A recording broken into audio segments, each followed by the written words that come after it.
Welcome to Author. My name is Sven Davison. Today I have a continuation with Dr. Michelle Stevens, where she'll be discussing marketing, publicity, and if she has a choice, or if you have a choice, don't self-publish. And then during that time, are they talking to you about marketing, publicity? Are Yes. you doing marketing, publicity? I mean, how are you planning all that and orchestrating that? The way it worked, and I will do things a little differently next time because I've learned some lessons, but yeah, before I even got notes on the book, they set a date, right, for the book to come out. So I handed in the book in October. Maybe by the next March, they said, okay, it'll come out a year from now. Then they started with things like the first thing they want us to cover. And then they want the log line and what the book's about, my photo, my bio, because that's how they market it. And then, I didn't get notes until several months after all of that was done. Then I got the notes and we worked on it for a little bit. It was very minor, that part. And then about 4 months or 6 months out from when the book was coming out is when I started dealing with the publicity person at the house. Okay. And then how much publicity did they provide, and then how much did you bring along? Because I know they wanted your platform, so how much did you have to utilize your platform compared to what they were helping out with? I had a very lovely PR person, but I just read a statistic that there are like 4 or 6 PR people, or maybe more, for every reporter. So, and there are 350,000 books get published every year by the houses. So your chance of this overworked PR person getting you anything is slim to none. Yeah. So I got very big publicity. I got sort of unheard of publicity for a person who nobody knows. I was on Dr. Phil. I had a 4-page spread in People magazine. Had spreads in a couple of other magazines. And they got you that, right? No. Or you got that? Yeah. Oh, okay, gotcha. Yeah, okay. yeah. Through people we knew, either in publishing or in television, we got all of that. They facilitated it, but that was all us. Yeah, that was all our connections. Wow. So all the television appearances, did they get you anything, or did you have to do all that yourself? Yeah, yeah. Wow, okay. We did a lot of, that time before the book came out, we were crazy making connections. Even the blurbs, it's the funniest thing. There's been a lot of surprises, and I really liked my publisher, and I would love to work with them again. But it was a little shocking, like when you first sign with the publisher, they make you fill out this author questionnaire. And this thing's like 10 pages long, and it's basically who is every author that you think would respond to this book, and you're writing all this stuff down, and I thought, well, God, they must go and get blurbs from these people. Right. And it's Penguin Random House. They publish everyone. They can ask their authors for blurbs. That's how I thought it must work. I don't think anyone ever looked at that thing after I filled it out. Every blurb, save one blurb was my editor, but the blurbs were all from us. Was there a fine print at the bottom saying whoever you put in this list, you will go out and find and solicit that response? No, none of that.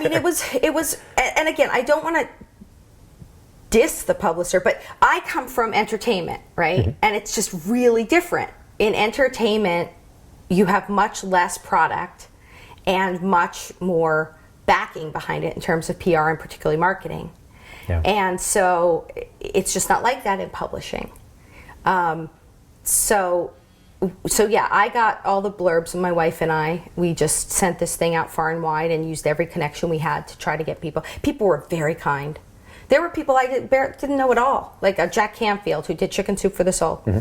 I just loved him. I loved him and respected his work, and I sent it to him, and that man is so busy, but he found time to read my book in like 2 days and give me a blurb. Oh, wow.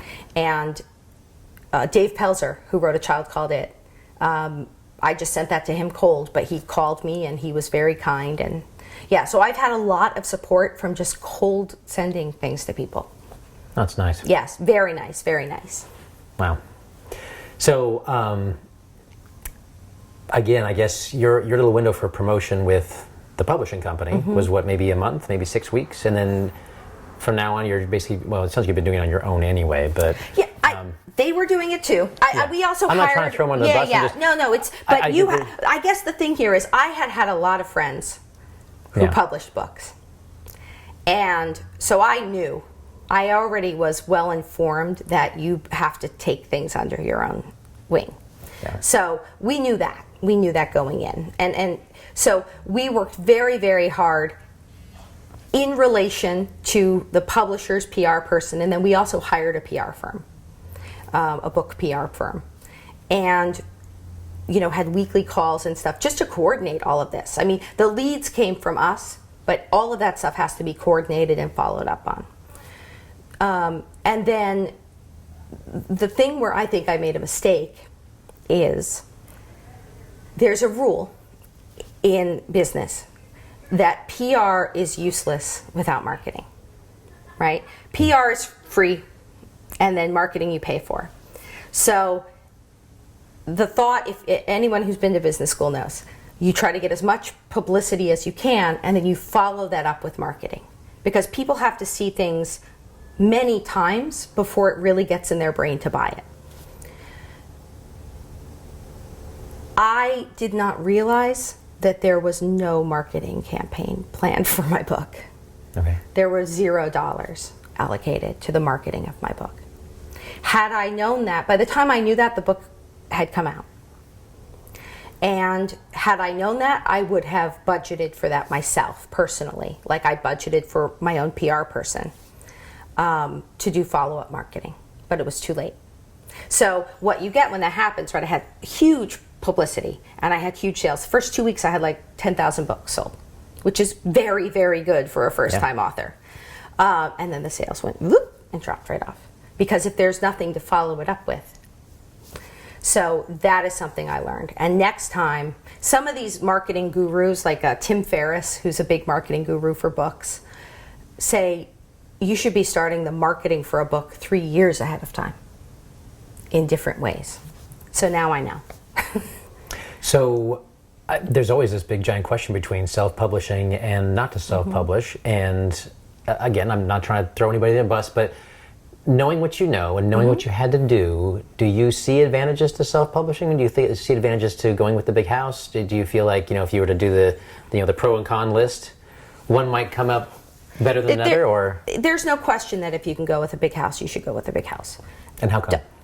Dr. Phil would not have had me on his show if I self-published. People magazine would not have put me in their magazine if I had self-published. Yeah. This just wouldn't happen.